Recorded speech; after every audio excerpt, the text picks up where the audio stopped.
very itself. poor. All right, away from the Green Stadium in Kericho, where we are hosting the Mashujaa Day, we've talked about 85%, the 15% is what they are working on. But away from that, Mheshimiwa, looking at the headlines today, is that the government has suspended all non-essential foreign travels to cut down cost, and they have also suspended foreign benchmarking and study trips, and this is also going to affect you as a honorable MP.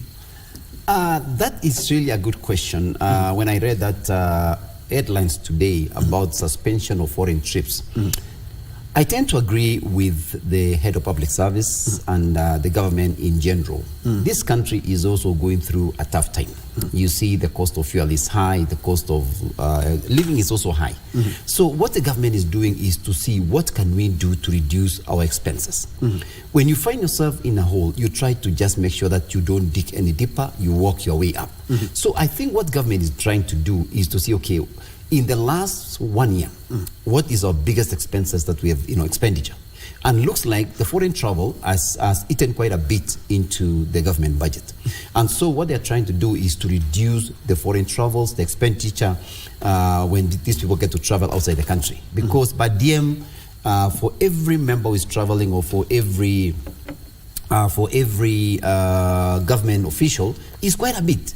And so if we're really serious about now conserving our expenses, we have to reduce the travel. Because think of it, how many ministries do we have? How many departments do we have? And if everybody says we are going benchmarking, if everybody says we are going to for this, it will balloon, and it will take a lot of expenses, so that the development will take a little bit. We'll have less money left for development, but we have a huge expense for just foreign travel. So I do support the head of public service and the government in putting down this measure, so that they will review it. I don't know whether it will affect also Parliament, because Parliament has its own budget. Members have their own budget, and I think that is the Speaker, the Clerk, has to make that decision by themselves. But the public service, which was issued by the head of public service, Felix Oskei, is the one that he saw after consulting with the government, and they thought it's wise to reduce and to cut on foreign travels. And I support that, and I think it's the right way now the government is going, because if we continue to balloon like this, we get to a point where it will be uncontrollable. And because you've also had foreign trips when you're an MP, yes, and you see how much we spend out there. I've never been to a foreign trip while working here, but you know very well how much is spent. Yeah. Do you really support the numbers? That the numbers have been scaled down to 3, they have to even to leave their secretaries here, their security here as well. Were we spending that much? 100%. I support it 100%. On an average, when a member, let's say, travels to US, on an average, cost is about 1 million per member, per person. So if you're looking at an average cost of 1 million or a little bit less, you see now, or the rest of the individuals who are going. So in one trip, it is quite a bit of money. It is good to reduce to only essential trips, because if everybody is traveling, Ministry of Education, Ministry of Agriculture, Ministry of, that means the government is spending billions. And so when they say that we need to tighten and look into the issues of reducing the foreign travels, it is very, very good. I support it 100%, because I know as an accountant myself, and I've looked at the numbers. And I support the government in reducing, because sometimes you see one person is traveling, but they have the secretary, they have the PA, they have, so one person is going, but 6 other people who are supporting him are going. Yes. Who are not really part of the essential trip. So if anything, if they reduce, let's say, instead of taking 3 people with you, you go by yourself. That means you've reduced, because the cost will be almost the same. Whether you are just going to present and these other people going to support you, they will still pay the same, because it's standard. So I think, and I support the government in reducing the travel expenses, so that at least as a country we put some measures in place that will help us as a country to come out of the hole. Wakil, it's a good thing hearing this coming from a member of parliament who could be affected because of the foreign trips. But we have seen a situation where you find the CS is in maybe in Russia, and then the PS is in Colombia. So you find the two of them, and they are having a huge detail. But at the end of the day, we're going to cut some cost. But at the end of the day, we also going to have some ripple effect in regards to that. I'd like you to comment on that. Thank you, Troy. And I wish to echo what Mheshimiwa is saying. And it's good he's saying he's an accountant. I was worried that it could be somebody who has not. But coming from the position of numbers, then it makes quite some sense that we need to cut the money involved when we're having our officials travel out there. My question is, did it have to come from, if we are really serious, did it have to come from the public service, is it chairperson? CS. Is it the head of public service? Yes. I thought that should be something which should have started at the budget level. When the budget was being read, it should be something which should have been captured so that it cuts across, so that Mheshimiwa does not have to enjoy some funny trips to Burundi. Yeah. You wonder what is he benchmarking in Burundi. The next day you hear is going to Gambia. I mean, to go to Gambia, you have to go to Europe and then come to Africa. Yes. And you know that it's a bit of some money. So some of these things are really not necessary, because we are now networked internationally. The world has become a global village, and I like what the head of public service said, that utilize the online or the virtual meeting so that you can attend virtually and be able to submit whatever it is you are submit as if you are there. Because you cannot be complaining that we have a lot of economic or fiscal challenges. At the same time, we are seeing the president, the deputy president, the vice president, the cabinet, and a couple of CSS are out always in every week. That others feel the confidence to just say, now we are the acting presidents. That's a joke, because we don't seem like we are organized people. So if we start organizing things from that particular level, then it means some messages being communicated that all is not well, because we need to have some order in terms of government expenditure. Something else which I would also love to see thereafter, this money saved, where is it going to be redirected to? Because that is the next question, because you can stop all these travels but then divert the money to other things which are not necessary. So I would love to see that whatever money which is being saved out of this should be able to direct to either particular road, to either a government project which is ongoing, so that we end up seeing the money being used wisely. Yeah. And building up from where Wakili has left, Mheshimiwa, do you believe that is something that we should have been in the budget process? And secondly, we've talked about the foreign trips, which are gobbling up billions of shillings. What about the local ones? You'll find MPs in Naivasha, in Mombasa every now and then. You find government officials, symposium, everything right here in the country, but in very big hotels. We could also save up, in as much as we've saved on foreign trips, we can also save on the local travel and whatever we have here. And even the choppers, Mheshimiwa. Exactly. That is something you can identify very well with. You find, it's a Thanksgiving, you'll find 5 choppers. It's something, you'll find 5 choppers. This is something that we can also be able to cut down on. I'd like to pick your mind on that. Andrew, thank you again. As Wakili has mentioned, that we have to be fiscally responsible as a nation. And for us to be fiscally responsible, we have to be very careful on small things. Because, there's this thing that says, who is entrusted with much is expected much from them. So what happens is that, as much as we want to say this is a process that should have started in the budget making process, but you see some of these things happens when it goes to the ministry. Assuming you give a ministry, may say, this year your budget for travel is about maybe 20 million. So they are supposed to sit down and budget and say, okay, we need to make sure that before the end of the year, we'll have been able to budget and make sure that this is. But what they usually do, they go above and beyond. And so that is what the head of public service, when they were reviewing, they were able to discover that most of the ministries and departments are spending above and beyond what they had already been budgeted. Because in the budget, there is always the amount allocated to travel. And it is done so because they know that there are some meetings that you need to be there physically. There are some meetings you can actually attend virtually, so that you are able to make use of the technology, as the head of public service was advising. But what happens is people have made it a culture where they are so used to that we have to go to Europe, we have to go to Ghana, we have to go to Nigeria. And it's a way of just, because every member knows, and every let's say, director in a ministry knows, if I travel out, I'm going to receive per diem. It is a way of just, I can make a lot of money here and there. But if I do a virtual meeting, of course, there will be no per diem. And as such, I think as a people and as a nation, we have to instill a culture of responsibility.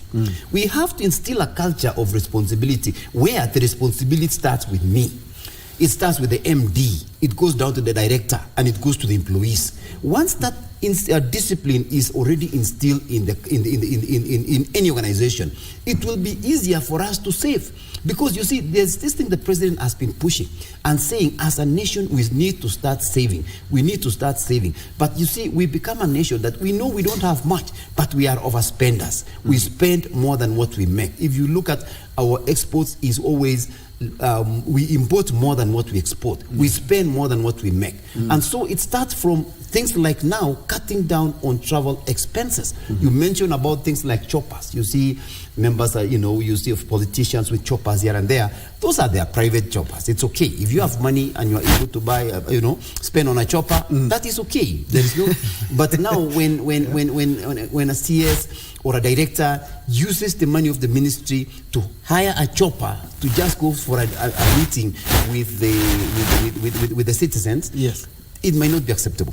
But I know if it's a politician, you want to, show, you are flamboyant, you want to show that I can afford a chopper, it's okay. It's fine for them because they can afford. They're using out of their personal resources. If you're using your personal resources, it's okay. But if you're using government resources, we need to be strengthened. We need to put systems in place so that we are very disciplined as a nation. We start saving slowly, and at the end of the day, we'll have enough money to run this country. We will not be able to go out and borrow the money. But if we become disciplined, we'll be a better nation. All right, Wakili, put a cap on this discussion in regards to the foreign travels. We have seen that even according to the control of budget, the money that we are using on foreign trips is immense. And we are also guilty of the same when we come to Nairobi. In our local travels, we have seen millions being spent in posh five-star hotels, either here in East Africa. But this is also something that we can check. We don't need to be having all these symposium and meetings, even in the region. Let's talk about the foreign. Even here in our country, you find MCAs having a couple of weeks in Mombasa. You'll see people going to, as we've talked about here, Uganda, Tanzania, in our neighboring countries. But it's gobbling up a lot of money. It is indeed, and it's quite sorrowful, I can say. As a country, I mean, that's where some people actually, that's the incentive for them to work for government. I know of a couple of friends, I don't want to mention where they work, but they will never have a meeting even for discussing the tip budget in the office. They will have it from Naivasha. The next thing they say, now we want to discuss on how we are going to procure some goods. They have it in Manzoni. The next week they say, now I don't think we have been to the coastline for the longest. So within a month they have done like 4 trips, not sitting in the office. Yes. You wonder, what time do these guys sit? What time do they work? Is this the only thing they do? And you get to wonder. Sometimes they say that they even don't touch their salary because the per diem is good enough. They're working from the hotels. You have seen others changing their clothes at the airport. Exactly. Somebody has like 3 meetings in Naivasha to attend, and you expect him to render services. And these are critical government services. They're busy gobbling per diem, but they're not working essentially. All they're looking at is what it is that they're getting into their pockets. And that is the sad reality. Yeah, I think, on the other end, I would want to say that the public service is good that they have noted that, and they've decided to nip it in the bud so that we can be able to have a public service which works for Mwananchi, not works for themselves. Because essentially that's working for yourself and you're being paid for it. Because some of the things they actually go for meetings or the expenditures used are not. And you find that their CEOs are not even in the country. I don't know, they are visiting CEOs from other countries, because there's an organization I know where the CEO was in Switzerland last month for 2 weeks. This month I'm told he's gone to Canada again because I needed some help from there. But the guy has not been there. you virtually can't find him. And even now, the other people he has left, they are errant. They are busy organizing trip after trip, even doing public participation where they have already done one, just because they want some per diem. So they are out into expenditure, not giving any public service. So it's important that we go that direction, so that we can be able to have some semblance of public service and also save some money while at it.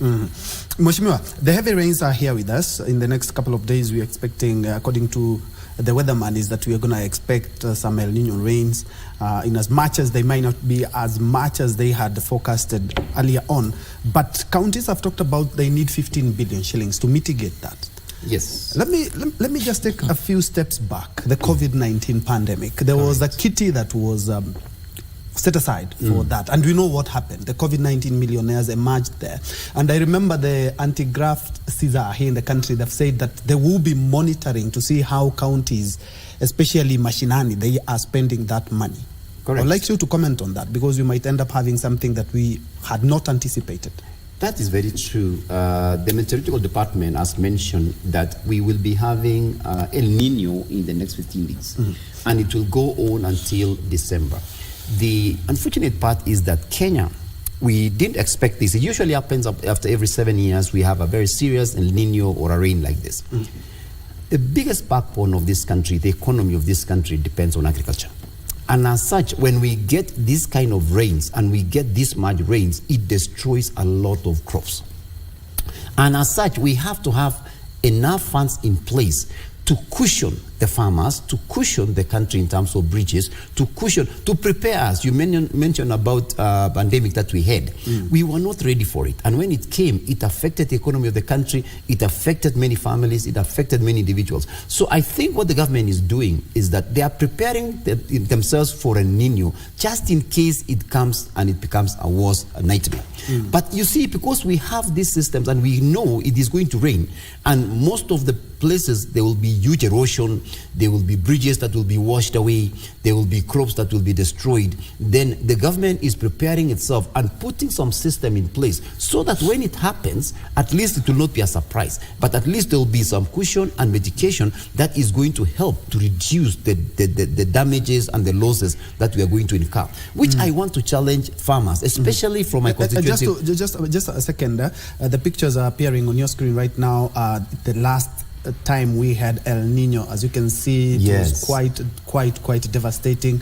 Roads, bridges, houses, and that is why KBC has also partnered with the National Construction Authority to sensitize the public. Because during these heavy rains is when we have a lot of these incidences. Kindly continue. So as we speak now, so many security teams are having meetings. My constituency, they called me, the security team, have convened a meeting today in Kabiet to discuss now measures that has to be put in place so that just in case the rains will be too much, then they have system in place to make sure the bridges are not, if they are washed, what are we going to do? Because you know it's happening during exam period. And this is now when the exam has to be, transported to different schools. The bridges and the roads may not be passable. What are the measures they are putting in place so that they know that the exams will not be interrupted? This is now the time the school is also closed and some students will be going home. What are we going to do to make sure that the children get home safely? The farmers are harvesting. And they say that if we don't harvest in the next 1 week or two, most of the crops in the farm, like now maize in my constituency, Mosop, if we don't harvest, this rain is going to destroy a lot of it. And this is the year we were expecting a huge bumper harvest. And so if it rains too much, that means most of that corn or maize that is in the farm is going to go rotten. So now we are challenging the farmers to take the next 1 week or two and harvest their maize, so that at least we don't lose. We're expecting 47 million bags this year. But if we don't do anything now, between now and next week before this rain starts, we are going to have a huge loss, which will lead into a very serious shortage of food, and it will be a big problem. So we need to be ready as a nation, and I'm glad that at least some funds are being put in place. But now the problem usually is, if these funds are set aside, assuming it's 15 billion, and it's not monitored, The money for the pandemic that we had, a lot of that money didn't really actually go for the cause that was being set aside. Some people used the money for their own causes. And as such, the government needs to be serious on the issues of corruption. Because this 15 billion, if we set aside purposely to make sure that we have mitigation and something to control this issue of El Nino, then there has to be systems in place to make sure the money actually is used. And if we don't get to get to the level that you're expecting and that money is not used, it needs to go back. Otherwise, people will find a way to spend that money, not purposely for the cause of pretending the Nino, but also to enrich themselves. But people need to be ready because actually it is going to rain. And the Nino is going to cause a lot of havoc in the country. So we need to be ready so that we are not rushing like what we are doing in Kericho now to make sure that last minute we are rushing in to make sure the stadium is ready. And we know the rains are coming.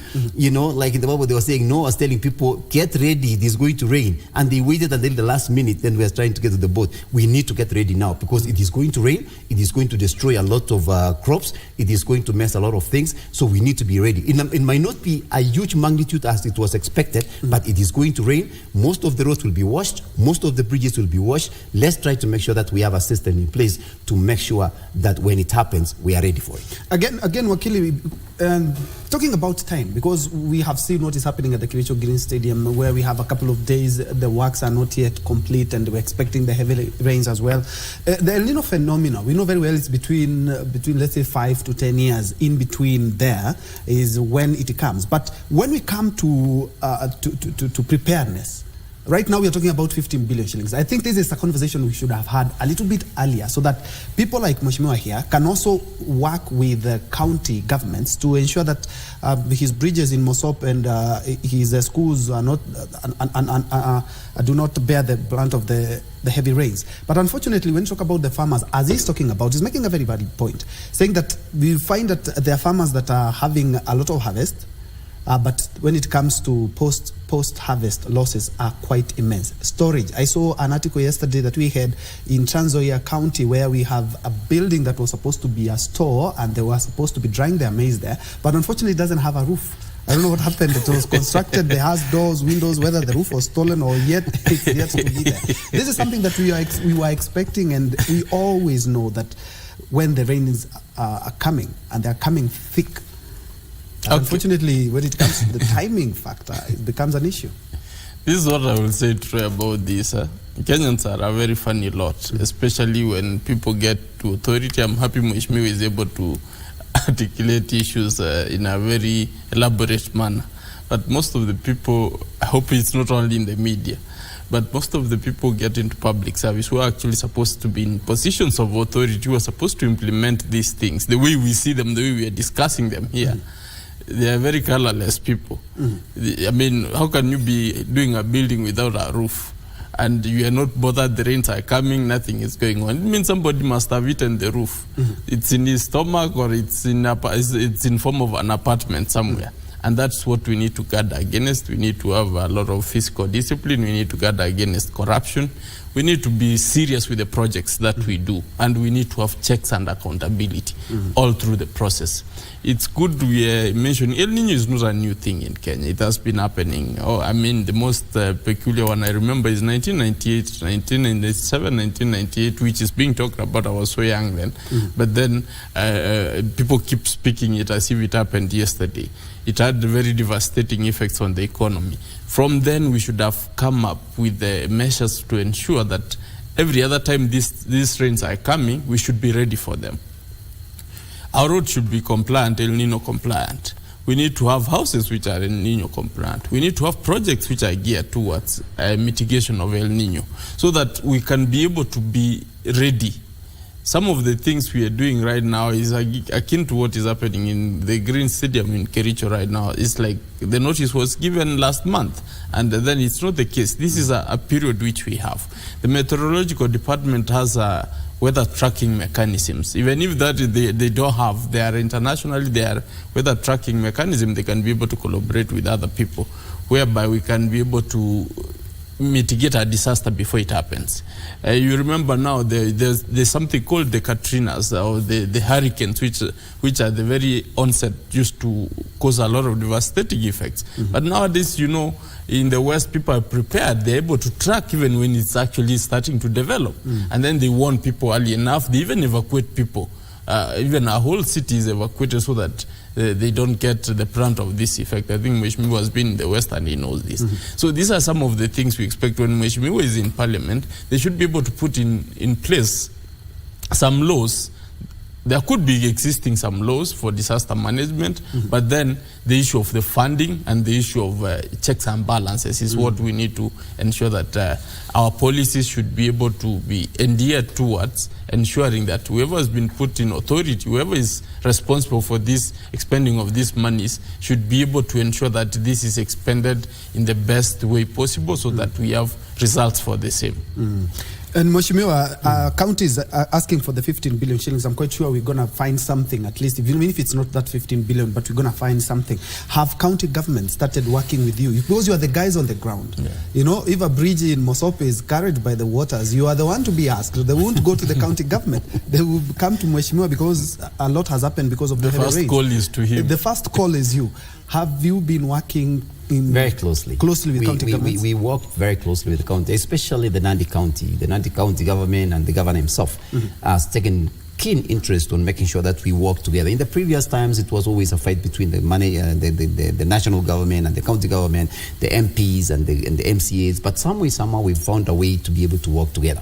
Because as a team, we had to work. Like I mentioned to you today, as we speak, there is a security team that is meeting in every sub-county. They are meeting in Mosop, they are meeting in Aldai, they are meeting in different, so that they can find a way on what can we do, just in case this El Nino just comes and it escalates to another level. Wakili here mentioned that in the Western countries, I lived in the US for over 20 years. If that country have really perfected the way they manage incidents like this, like you mentioned, Katrina, fires that usually come, and many other disasters that come. So there is disaster management team. So that just in case it comes, and they just know before it actually develops, they would call it Maria, they would call it whatever it is. They know that this is going to come, and it will take this period of time for it to touch down. They will even tell you the time and minute that it's going to touch down. So they will want the people to make sure that if it's going to touch down where you live, you move, so that when it touches down, it doesn't destroy your property. It will destroy the property. But at the same time, they also have insurances. So that when things like this happen, the farmers or the citizens will be compensated. And the government has taken those measures to make sure that their citizens are protected as a nation. And I think these are things that we are going to bring into Parliament, and we are going to share and bring a bill so that we have mitigation measures, so that when something like this comes, and it is going to come, as much as we're saying we're going to get, they have requested 15 billion, supposing it goes beyond the 15 billion, what are we going to do? What are we going to do to absorb the losses that are going to come? What are we going to do to absorb the losses the farmers are going to incur when this too much rains comes? So as a nation, we need to make sure that we are ahead. And I think the Meteorology Department of Kenya is also doing better, but we can be better than what we are doing now. So we need to invest quite a bit in those technology. We need to invest in insurance. We need to sit down. But I think the government is doing better than expected, but they need to do better than what they are doing now. Indeed. But I think we are going the right direction, but we need to be very careful, because this El Nino is going to come. It is not going something that we are talking about. It is going to come, and people need to be ready, because many lives might be lost. But we can also reduce that by making sure that if we know where this is going to be the most affected, we move the people, especially people who are living in escarpments. Those people who are living in the hills that are going to be eroded. They need to be moved as soon as now. Exactly. So they need to be moved now, so that if it happens and the rains are too much, we'll not be able to lose lives. Indeed, and I will hold you to that. Bring a bill so that we may know exactly, in case of any eventualities, we are covered as well. Wakili, as we wrap up, the bipartisan talks, I believe that some of the submissions are supposed to be winding up today. Sure. And Kenyans are more than expectant, in as much as we have seen some of the political class have downgraded those talks. Some people do not believe in them, but at the end of the day, they are anchored in law. They started out in both houses, and Mheshimiwa, you did a good job in ensuring that those talks are anchored in law. I would like you to comment on what maybe we should expect and what can be anchored in law as we wrap up. It's good you're raising that, Ben. Yesterday I happened to listen to one of the legal scholars give his presentation, and it was quite eloquent, and I could agree word for what he said. And I mean, other than him, I also saw the county governor, the COG also present their issues about subdivision and coming up of new counties. You see, these are very critical things. I remember one MP from Kuria Kitamaya having come up with a very elaborate plan on how to come up with the other new counties. And these are serious debates which we need to look at, because you realize how we ended up with the counties we have. It was not specifically, or there was no clear statistics which were used. There was no particular system which was used. It was a political tokenism. I remember, in case you could be having 3 counties now, so say for one section which they said, oh no, as we are not sure where the headquarters should be, and we missed out. Otherwise we could be having 3. So those are some of the key things which we should be able to look at, and you couple that with the presentation on whether we should have the Prime Cabinet Secretary, what is his roles, and then you come into the issue of what Mheshimiwa have been fighting for so long, the NCGDF and the Ward Fund, the affirmative action.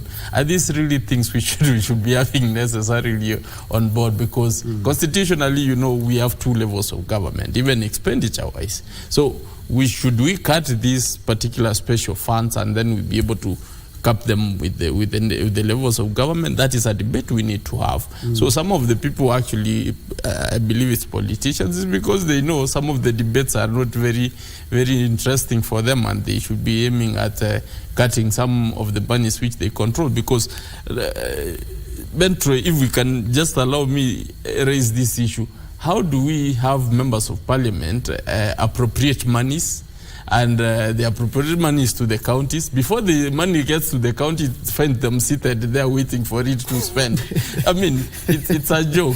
So some of how do we? And then they come back and then they start accounting for the same.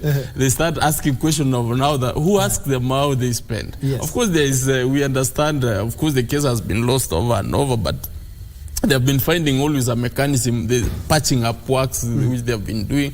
But then you look at it, it's really a joke. As a country, we need to be very serious so that we can be able to give monies to the people which the Constitution anticipates that the monies be given to, and then let the members of parliament be able to be oversight, to be able to oversight these funds the way the Senate does. I don't agree with the aspect that we need to have a Senate oversight fund. No, we shouldn't. Let them remain as the watchdogs, and that's when we can be able to have proper checks and accountability. All right.